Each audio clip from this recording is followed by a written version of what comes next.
Question पूछा गया था कि सिंधु घाटी सभ्यता एक व्यापार प्रधान सभ्यता थी। ये 5 नंबर पूछा गया है। 5 नंबर की जो सबसे अच्छी बात है कि ये 3 नंबर का भाई है, यानी कि ज्यादा इसमें लिखना नहीं पड़ता। यानी इसमें आप जब देखेंगे जो नए बच्चे होंगे उनको ये चीज समझ लेना होगा कि आपके पास एक पेज होगा। क्या होगा? आपके पास क्या होगा? एक पेज होगा। समझिएगा पूरा, आपके पास क्या होगा? एक पेज होगा इस तरह से। उसमें आधा आधा पेज में आपको लिखना होता है। आधे पेज में इसमें अगर लाइन देखेंगे तो लगभग लगभग 9 लाइन होती है। कितनी होती है? इस तरह से 9 लाइन आपके खींची जाएगी। क्या लाइन खींची जाएंगी? 9 लाइन खींची जाएंगी और 50 वर्ड्स में क्या है? लिखा जाता है। ये जो वर्ड्स होते हैं, शब्द सीमा होती है, ये दरअसल आपके इसके लिए यानी कौशल को चेक करने के लिए होती है कि आप कम शब्दों में अपनी बात कह पा रहे हैं या नहीं। इसमें और ऐसा नहीं होता कि आपको गिनते बैठे रहना है या एग्जामिनर आपके उत्तर को गिनता है कि बच्चे ने कितने शब्दों को लिखा है। वो देख के ही समझ जाता है कि बच्चे ने शब्द सीमा के नियमों का पालन किया है या नहीं, या आपके लिखते लिखते अभ्यास हो जाता है कि आपने लगभग लगभग 50 वर्ड्स के नियमों को पालन अच्छे से किया है या नहीं। ये लिखते लिखते आपको आइडिया हो जाता है। इसलिए शब्द सीमा के बारे में कुछ भी भ्रांति आप ना रखें कि इसको गिनता है एग्जामिनर, ऐसा नहीं है। वो देख के अनुभव कर लेता है। शब्द सीमा 10 से 12% ऊपर नीचे फ्लैक्चुएट कर सकती है, यानी 50 से 70 शब्द आप लिख सकते हैं या 45 शब्द लिख सकते हैं। इससे ज्यादा गुंजाइश नहीं है, क्योंकि उससे आपकी कॉपी पर भी गलत असर पड़ेगा और आपके प्रश्न छूटने की संभावना बढ़ जाएगी अगर आप ज्यादा लिखेंगे। और दूसरा, कॉपी पे जगह भी नहीं रहती। ये कुछ बातें हैं 5 नंबर के पॉइंट ऑफ व्यू से आपको समझ लेना है। अब ये प्रश्न अच्छा प्रश्न दिया था हमारी टीम ने। ये प्रश्न बहुत अच्छा प्रश्न है। यहां पर क्या होता है, पूछा गया है व्यापार यानी ट्रेड पूछा गया है। क्या पूछा गया है? ट्रेड पूछा गया है। समझिए गलती कहां किया है।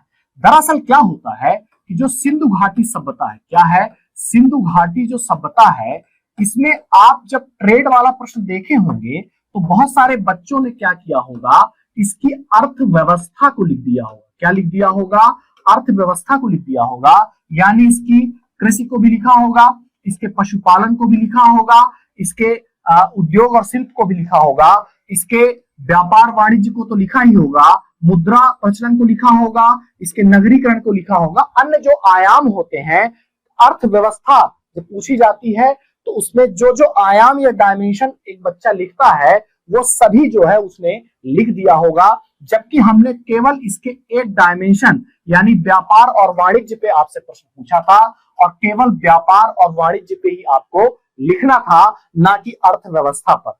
इससे आपने क्या सीखा? इससे यह सीखा कि अगर आप उत्तर लिख रहे हैं तो आपको प्रश्न की डिमांड यानी प्रश्न की क्या समझना होगा, प्रश्न पूछ क्या रहा है, मांग क्या है, प्रश्न की डिमांड क्या है। अगर आपने अर्थव्यवस्था लिखा होगा तो एग्जामिनर जान जाएगा कि आपके अंदर प्रश्न की समझ अच्छे से नहीं है और वहीं पर आपको वो नंबर या तो 1 नंबर देगा या तो 0.5 नंबर देके आगे बढ़ जाएगा। अब आपको इसमें क्या लिखना चाहिए वो मैं आपके साथ क्या करता हूं, डिस्कस करता हूं। जब भी आप 5 नंबर के प्रश्नों को डील करें तब आपके पास क्या होगा, आधा पेज। यहां पर मैं पूरा बना रहा हूं लेकिन उसे आप आधा पेज ही समझें, जिसमें आपके पास मात्र 9 लाइन है। आपके सामने जब पेज प्रश्न आएगा तो आपको एक लाइन का क्या करना है, इंट्रो देना है। क्या देना है? इंट्रो देना है, जो कि किसी भी शब्द सीमा का 10% होता है। क्या होता है? 10%। यानी अगर हम लोग 10 लाइन की बात करें तो मोटा मोटा एक लाइन में आपको क्या करना है, इंट्रो लिखना है, और एक लाइन में क्या करना है, निष्कर्ष लिखना है, कंक्लूजन लिखना है। हेडिंग नहीं बनाएंगे आप, सिर्फ डायरेक्ट लिख देंगे। हेडिंग बनाने की आवश्यकता नहीं होती परिचय और निष्कर्ष के लिए। बाकी जो 80% जो पार्ट होगा आपके कॉपी का, यानी लगभग 7 लाइन के आसपास, आप क्या करेंगे, जो पूछा गया है उसे आप लिखेंगे, यानी व्यापार को क्या करेंगे, आप लिखेंगे। अब इंट्रो में स्वाभाविक सी बात है, व्यापार पूछा गया है तो आपको सीधे लिख देना चाहिए कि सिंधु घाटी सभ्यता की उन्नति का प्रमुख आधार व्यापार ही था। डैश, पूरा सेंटेंस बनाने की आवश्यकता नहीं है। मैंने आपसे पहले ही कहा है कि 3 नंबर और 5 नंबर में सेमी सेंटेंस बनाए जाते हैं, तभी आपका पेपर पूरा होगा और आप 9 लाइन में अपनी बात कह पाएंगे। पूरी भाषा महाभारत लिखेंगे तो आप नहीं कह पाएंगे। तो आप सीधे एक लाइन में लिखिएगा कि सिंधु घाटी सभ्यता की उन्नति का प्रमुख आधार व्यापार ही था डैश। फिर क्या क्या थे वो हम बता देंगे व्यापार के अंदर। या ऐसा भी लिख सकते हैं इंट्रो कि सिंधु घाटी सभ्यता में आप ऐसा भी लिख सकते हैं कि हड़प्पा सभ्यता की विकसित अर्थव्यवस्था का प्रमुख आधार वाणिज्य व्यापार था या व्यापार था डैश।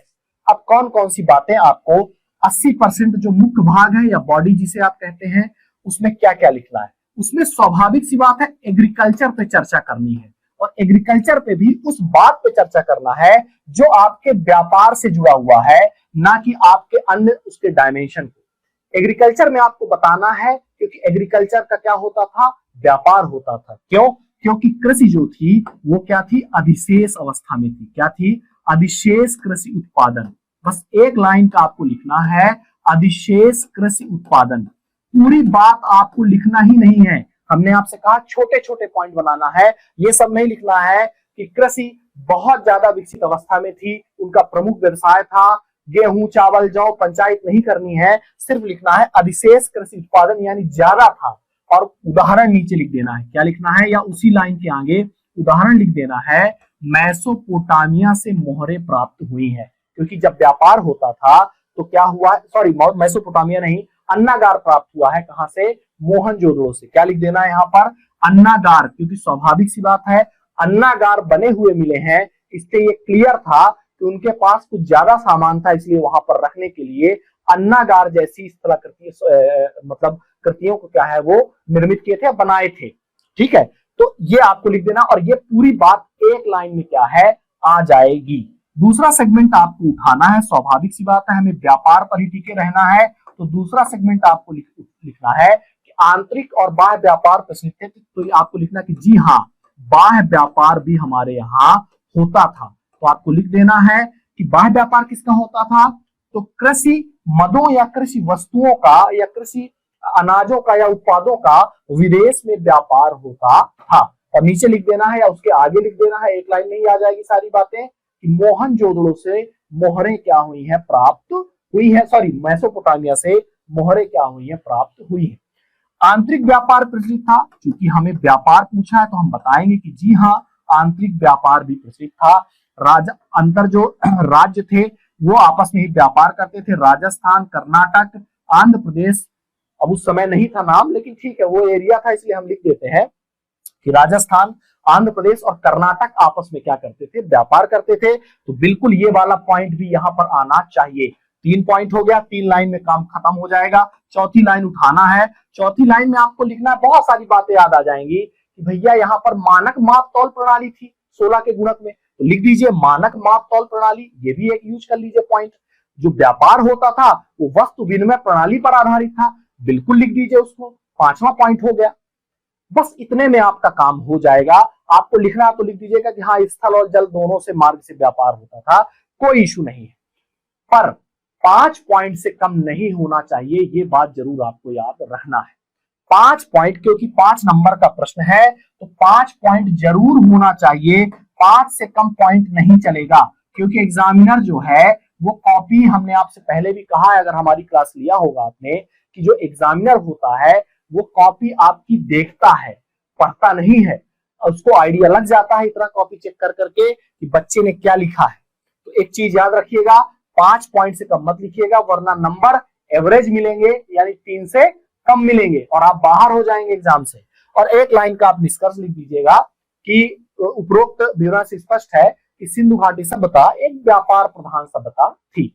आप इस तरह से आप क्या कर सकते हैं, आप क्लासिफाइड कर सकते हैं। अब समझिए हमारा उत्तर दूसरों से क्यों अलग है, क्यों हमें दूसरों से +1 मार्क्स मिलेंगे और या कि दूसरों से आधा नंबर ज्यादा मिलेंगे। क्यों मिलेंगे? पहला कारण आपको ज्यादा नंबर मिलने का, आपने इंट्रो और कंक्लूजन दोनों लिखा है।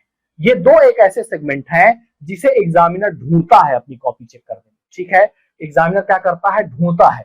जब आप प्रश्न डील करेंगे और एग्जाम में उत्तर में अपने कंक्लूजन और इंट्रोडक्शन नहीं लिखेंगे तो आपका जो उत्तर होगा वो अधूरा होगा और अधूरे उत्तर में कभी नंबर नहीं मिलते हैं। ये एक ऐसी चीज है जिनके बिना उत्तर अधूरा होता है। दूसरा, आपने सेगमेंटाइज उत्तर दिया। आपने कृषि का सेगमेंट एक लाइन में दिया, बाह्य व्यापार का सेगमेंट दिया, आंतरिक व्यापार का दिया, मानक मुद्रा प्रणाली भी आपने बता दिए। आपने बता दिया कि भैया यहाँ पर मुद्रा वस्तु विनिमय प्रणाली आधारित थी, जल और स्थल मार्ग दोनों से होता, तो ऐसा 5 पॉइंट आपने दिया। तो आपने कई डायमेंशन को टच किया। आपने सिर्फ ऐसा नहीं कि पता चला कि कृषि में ही 3 लाइन खा गए, व्यापार में ही पता चला कि बाह्य व्यापार फारस, मेसोपोटामिया और तुम्हारे अफगानिस्तान में होता था, ये सब चीजें नहीं। एक पॉइंट और आप लिख सकते हैं यहाँ पे, अगर एक आध भूल जाते हैं पॉइंट, तो आयात निर्यात की वस्तुएं, इसमें आपका हाथी दांत हो गया, कृषि की मदें हो गई, सोना चांदी लाजवर्त वगैरह, ये आयात और निर्यात की वस्तुएं होती थी।